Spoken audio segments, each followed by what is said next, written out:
Thank you, Mr. Chairman. Thank you to each of you for being here today. Ms. Morin, I am so sorry for your loss. I know that's been a very difficult time for you and your family, and this truly is a season of sorrow for you all, and I recognize that. I find it so interesting. This open border policy that we've seen is not a compassionate policy. I've talked to people that work with human trafficking and sex trafficking, and what is happening to women and children is abhorrent. And we all are fully aware of that.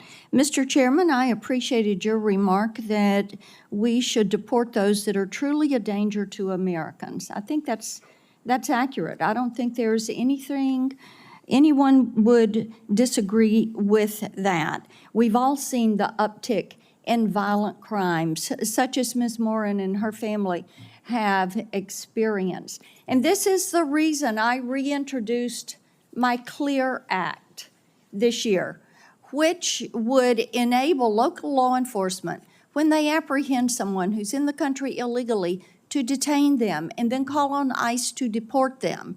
And then the federal government have to repay that local law enforcement agency for what they've spent in that apprehension, that detention. And we should pass this bill today. And that would be a good thing for this committee to be doing this last week. Pull it up, put it on the hotline, and run it. Is there anybody on this panel that disagrees with deporting criminal illegal aliens? Raise your hand if you disagree with that.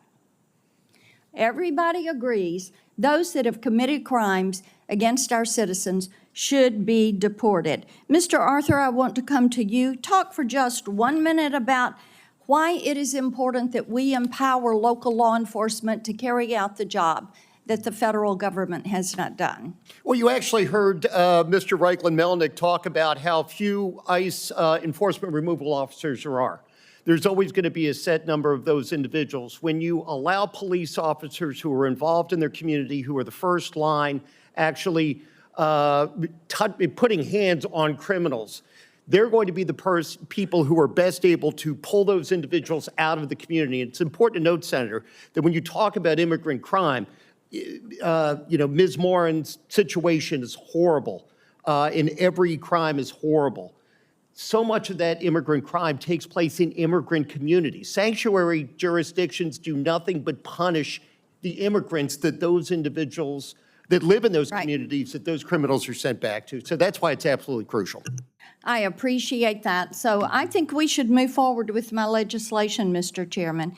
Mr. Reichlin-Melnick, I'd like to come to you. I want to talk about some of your tweets. You've been active on X.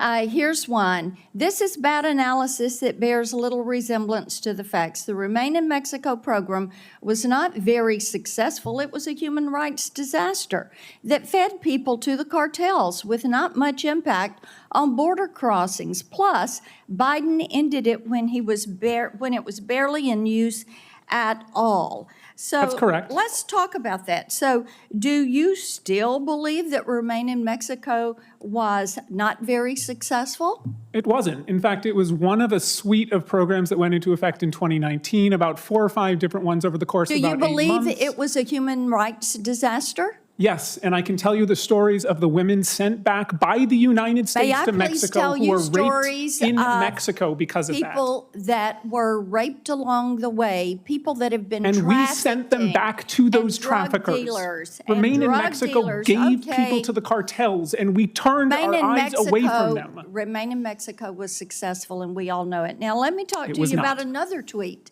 that you put up.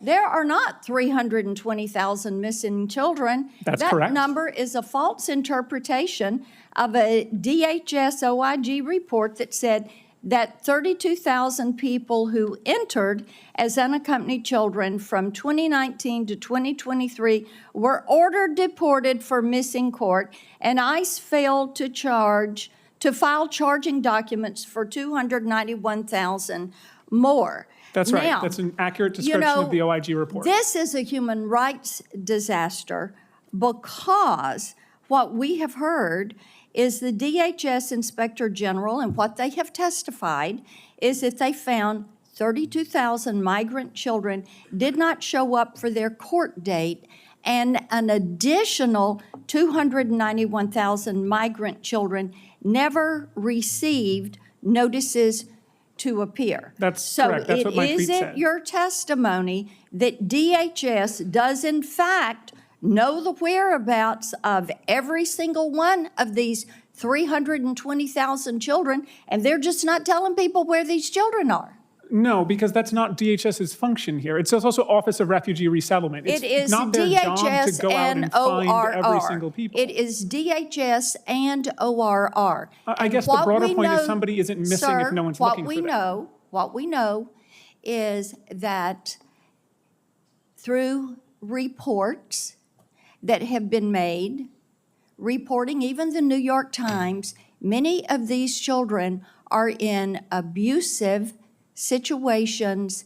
They are working in plants, and indeed, DHS says that you've got this 320,000 migrant children that cannot be located. That is a human rights disaster. I yell back. Senator Blackburn, they did not say they can't be located. They said that they had not even attempted to file My time has charging expired. I documents, yield which is back, a very Mr. different thing. Chairman. I'm going to give the witness an opportunity to finish his remarks. I just want to know, the DHS report did not say these children were missing. It said that ICE had failed on the job to actually start the court process for them. If ICE filed the court documents, many of those people would be living at the exact address that the ICE told them. It's just ICE has not filed the charging documents. It's not that they're missing. And of course, exploitation is very real, and we've called for more labor enforcement to ensure it doesn't happen. Senator